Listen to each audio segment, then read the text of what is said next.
Money has always been a sensitive and complex topic, perhaps one of the most controversial and emotionally charged subjects in human history. From the ancient temples to modern social media, conversations around wealth are often loaded with judgment, emotion, and contradiction. For some, money is salvation, a key to opportunity, dignity, and freedom. For others, it is suspicion incarnate, tainted with greed, corruption, and immorality. We're told to save it, chase it, respect it, but not love it too much. It's necessary, yet somehow shameful to want. It can bring comfort, but also supposedly lead to spiritual ruin. This paradox is as old as civilization itself. Cultural narratives, religious teachings, and even modern media have long shaped our understanding of wealth. In many traditions, poverty is romanticized as a sign of moral purity, while wealth is associated with temptation and moral decay. We hear phrases like, "Money is the root of all evil," even though the original quote actually warns about the love of money, not money itself. This difference, subtle but significant, reflects the deeply misunderstood nature of money in human psychology and society. In truth, money is neither good nor evil. It is a tool. Like fire, it can warm your home or burn it down. It reflects the values, intentions, and character of the one who holds it. When we look at the world today, we see evidence of both sides. Billionaires funding life-saving research and others exploiting power for personal gain. So what then is the real role of money in shaping our lives and moral compass? If we strip away the layers of moral prejudice and cultural baggage, we find a simple, often overlooked truth. Making money doesn't make you corrupt. What it does is give you the power to reject what's harmful. It gives you a voice, a choice, and a level of independence that poverty often denies. It allows you to walk away from exploitative systems, toxic environments, and manipulative people. It gives you the freedom to say no, to decline, detach, and distance yourself from what doesn't align with your values, because you're no longer dependent on it for survival. This idea is not only liberating, it's transformative. In a world where freedom is a luxury, mental health is under pressure, and personal values are frequently compromised for the sake of survival, money becomes more than a medium of exchange. It becomes a vehicle for empowerment. It becomes the foundation of personal sovereignty. It's not about luxury brands or flashy lifestyles.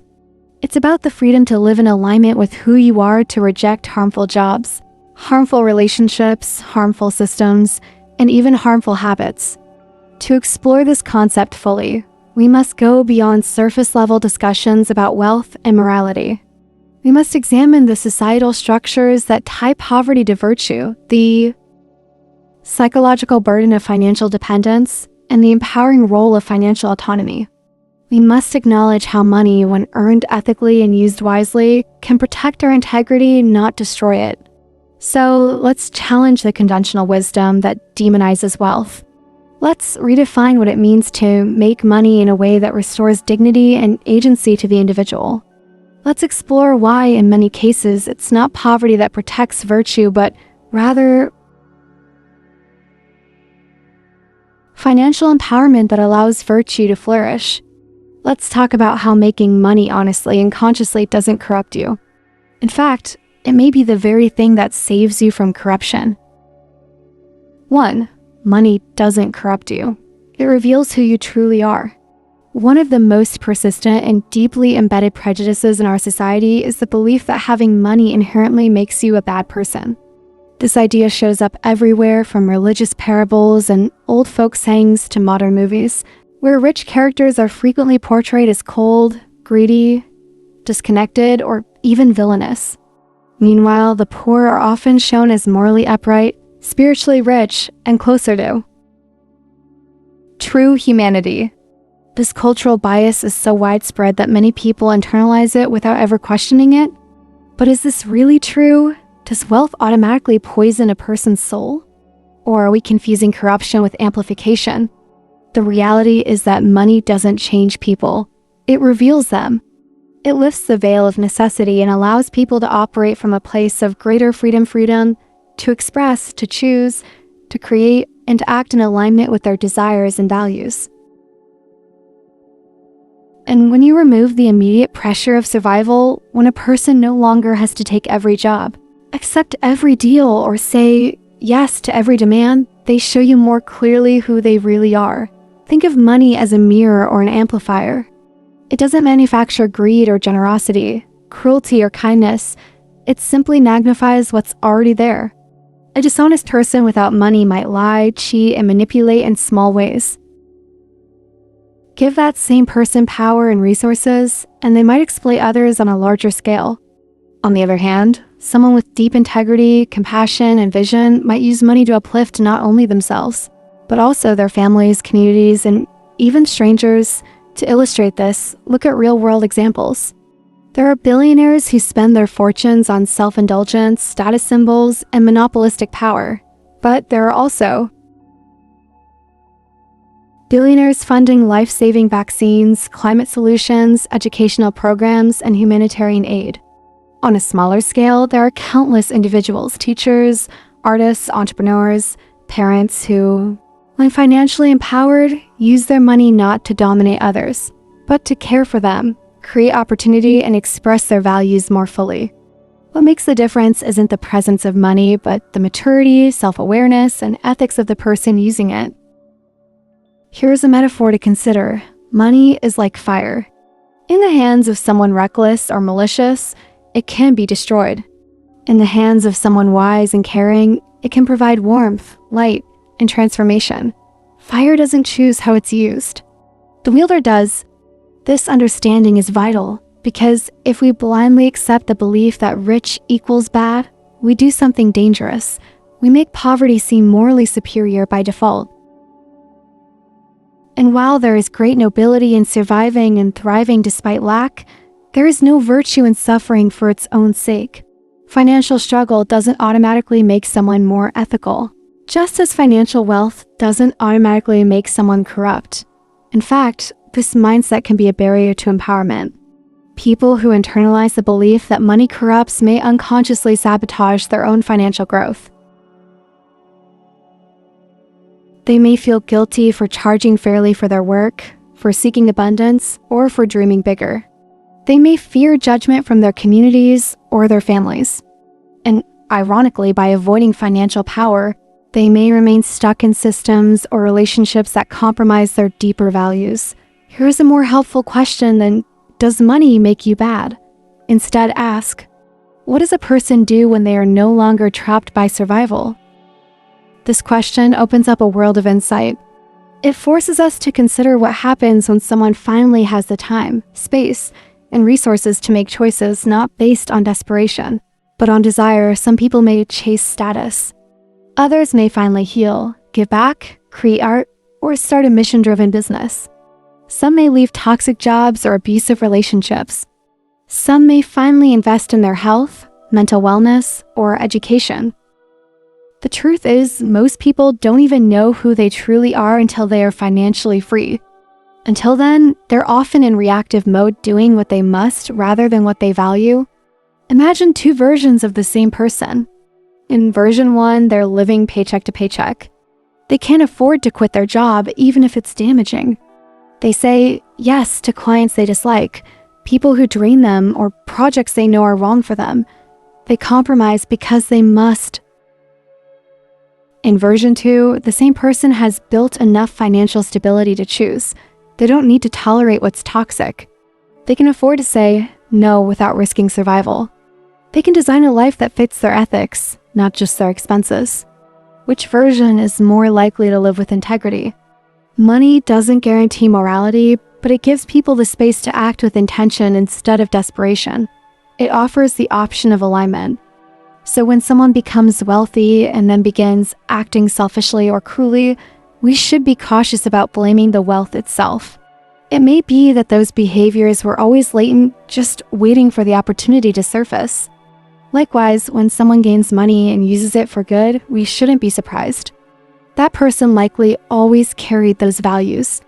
Now they finally have the power to express them more fully. This is why demonizing money is short-sighted. The better approach is to cultivate ethical strength alongside financial growth.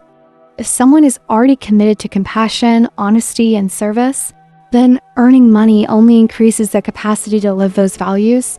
We need more good people with money.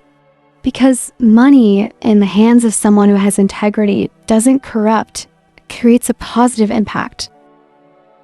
2. Financial freedom is the first step toward mental freedom.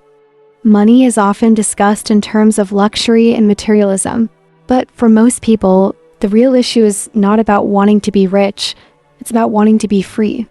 And this is where financial struggle becomes more than just a budgeting problem or a temporary inconvenience. It becomes a persistent, grinding form of psychological oppression that affects not only your choices, but your sense of identity, dignity, and agency. Let's be honest. Being broke is not just about not having money. It's about the constant anxiety that hangs over your head like a dark cloud, the small humiliations you silently endure, and the ways you contort yourself just to survive. It's not just about unpaid bills or skipped meals. It's about having to say yes when your whole body wants to scream no. When you're in financial survival mode, you're not operating from your best self. You're often forced to betray your inner values to meet external demands. You may take on jobs that deplete you, tolerate behavior that hurts you, or stay in environments that slowly erode your spirit, all because you can't afford to leave. You're not making choices based on what's right or what resonates with your heart. You're making choices based on what's available, what's urgent, and what pays the rent. This kind of chronic financial pressure creates a state of quiet desperation. Over time, it wears down your mental health, your creativity, and even your identity. You start to question your worth, your purpose, and whether the life you dreamed of is even possible anymore. You shrink yourself to fit into whatever space will feed you, regardless of whether it honors you. And here's where money reveals its deeper role. It isn't just about consumption. It's about self-preservation.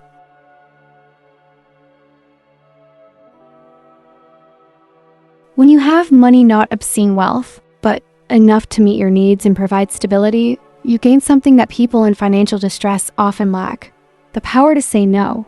You can say, "No, I won't take this job that drains me. No, I won't stay in this relationship that manipulates me. No, I won't compromise my values for a paycheck. No, I won't work myself into burnout for scraps." With money, you are no longer bound by the rules of desperation. You are no longer a silent actor in someone else's script. You begin to reclaim authorship over your own life. You get to choose the projects you work on, the people you engage with, the standards you uphold, and the boundaries you enforce. You get to define your own version of success and pursue it with integrity. And that's when money transforms from a survival mechanism into something far more powerful, a tool for self-ownership. Self-ownership means you no longer need to beg for permission to live according to your values. You are not beholden to every offer or demand. You are not trapped by fear. You have options. You have mobility. You have dignity. And with that comes peace, because when you're no longer in survival mode, you can finally breathe. You can rest. You can heal. You can be generous, not just with your money, but with your energy, your time, your love. You can say yes for the right reasons, not because you're afraid of what happens if you say no.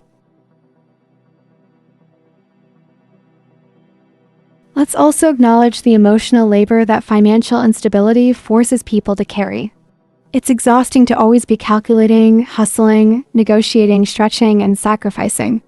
It's demoralizing to feel like no matter how hard you work, you're still one crisis away from disaster. It chips away at your confidence and can distort your self-image. That's why even a modest financial cushion can feel like a revolution. It gives you space, not just physical, but emotional, mental, and spiritual space to reconnect with your core. People often underestimate how much freedom costs. It costs time. It costs attention. It costs support. And yes, it costs money. Without the resources to create healthy space in your life, you're often forced into behaviors that contradict your deepest values. That's not weakness, it's structural. And the answer is not to shame people for wanting more money. The answer is to empower them to use it well. The truth is, money doesn't buy happiness, but it does buy choices. And having choices is a fundamental human need. It's the foundation of autonomy. Without choices, you cannot be free. Without freedom, you cannot be fully yourself. So, when we talk about wealth in a moral or spiritual context, we need to be clear. The goal is not greed. The goal is sovereignty.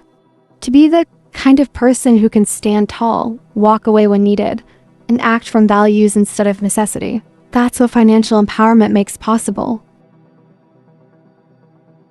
3. Money gives you the power to say no to what hurts you. Imagine the daily life of someone without money and someone with it. The person without money eats whatever is cheapest, regardless of health. They endure exploitative jobs out of necessity. They tolerate toxic friendships or partnerships because they have no other option. Now compare that to someone with financial means. They can afford clean food, safe living, and mental health care.